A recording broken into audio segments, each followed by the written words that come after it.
me tell you how it will be. Welcome back to this already, the final segment of The Price of Business. I'm with the one and only Bob Loeser. You know that by that music. Taxman Bob, as we affectionately call him here on The Price of Business, always keeping us in the know. What do you know, Bob? Well, we know that there are deadlines coming up sooner than later. We have, last time we talked, it was 4 weeks ago, and now March, 1st of March, March 15th, corporate tax returns are due. C Corps, S Corps.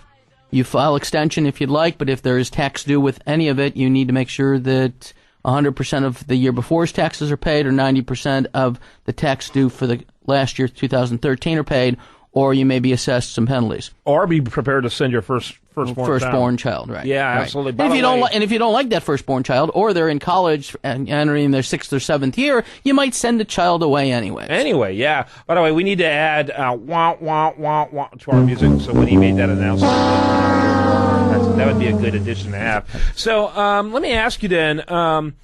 So give me that panoramic overview for both individuals and for businesses for today, this week. So first off, we've got the corporates that are due, roughly 10 days from now. And you need to at least consult your tax advisor to make sure where you are. Now, on the other side of that coin, we've already finished 150 of those corporate returns. Wow. Clients have them in their hands and they're ready to file them. They also have their franchise tax reports, which are due by May 15th. But since they're simultaneously done with the corporations, why not kick them out, hand them to the client, bill for them, and get paid for them? Mm-hmm. Right? And again, the tax threshold for the state of Texas is $1,080,000 worth of sales. So if you're under that, you have to file a report, but the tax due is zero. If it's over that, then they go through a calculation based upon whether you're a manufacturing type of company or a personal service type of company, and determine whether or not your tax rate is 1% or 1/2 of 1%. Mm-hmm. And then on top of that, the biggest threshold, April 15th, we've got partnerships, we've got trusts, and we've got personal tax returns that are due. And I'm emphasizing to my clients that if they're getting a refund, whether it's $2 or $22,000, they better file earlier than later, because the government is going to go through the same thing they went through last year. As they got closer to April 15th, they're going to run out of their cash reserve, which means they're going to hold your refund for as long as 6 to 8 weeks.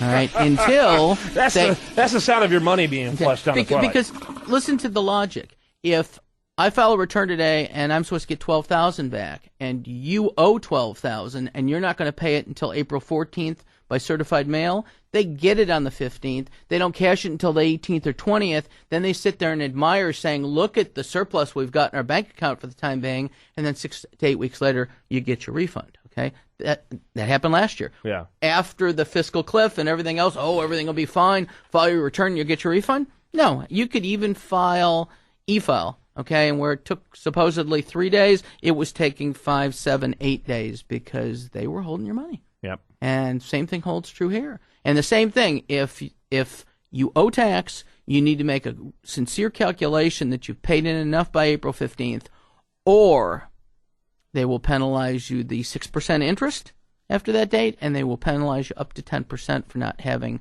the proper amount of tax paid. Yeah. All right. And I've got, again, unfortunate situations that because of some problems, I got one client that owes $80,000.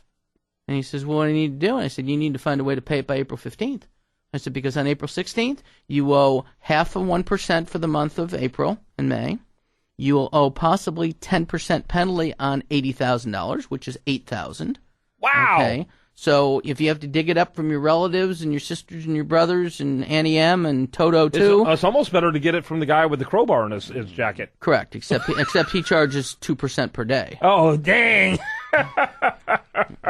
But there's a lot of options out there better than the $8,000 a month. Right. But as you always say, plan way ahead. I mean, prior preparation prevents poor performance. I can't say that fast enough. I'm living proof of that, but unfortunately, it's in a negative way. Mm-hmm. But anyway. Yeah, it's incredible. You're spot on. And how do you do that? How do you help navigate your clients to prepare? What kind of mapping do you do? Well, because they really should already be mapping for 2015, shouldn't they? Really? 14, yeah. Yeah, for 2014, right. But I mean, for 2000 for dealing with it in 2015, yeah. Right. One of the things is we do a lot of year-end planning. So on December 15th, we picked up a nice-sized client who had 4 different corporations, makes nice money. We were taking him over for the first time, and our recommendation in December was you need to write a check for $20,000 to pay at least 90% of what was due. And we were spot on. He paid the 20. We finished his return about a week and a half ago. He owed another 11 or 12, and he was happier than happy because we nipped it in the butt with 2 different payments. Instead of him on April 15th having to come up with $32,000, he came up with 20 in December, no penalty as a result of that 20. The other 12 when he files on April 15th, and he's fine. And again, as long as the client knows where they stand. Now again, certain things sometimes happen that you guesstimated their income to be $100,000 for their business, and they got a deposit on the last day of the year for $30,000, and it jumped it to $130,000. Or they paid a couple bills that they decided on a new piece of equipment, whatever the case may be, and it went from $100,000 to $80,000. All right. Well, those again, either way, the problems you need to be prepared for them. Well, I hope he shows some restraint in his future business activity and not make so much money. Yeah, he needs to reel it in a little bit, right, don't you think? But you also have other issues that go through, whether it's potential divorce around the corner, drug issues, life, gambling issues. Yeah, I mean, in years past, I've had that situation where did the $200,000 go? Well, I made a little investment in a horse. Well, I went to Vegas. I went to Vegas. Okay, and what do you have to show for it? Yeah, well, it was a lot of fun at the time until I started losing everything. Right. Yeah, that's very important stuff. So planning is crucial. And I just know there's always people out there who hear this program and they go, dang, I should have did this last year. Dang, you need really a proactive person who's going to work with you in your taxes. Right. And that's what I like about you. You're very proactive. Thank you. One of the things, and I tell this story, and this goes back, 20 years.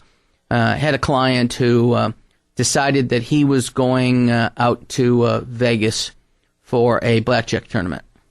Okay.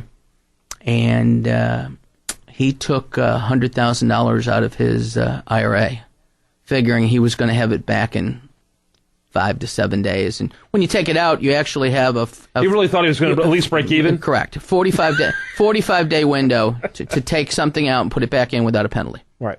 Okay, so he takes it out, he goes to Vegas, he loses it all.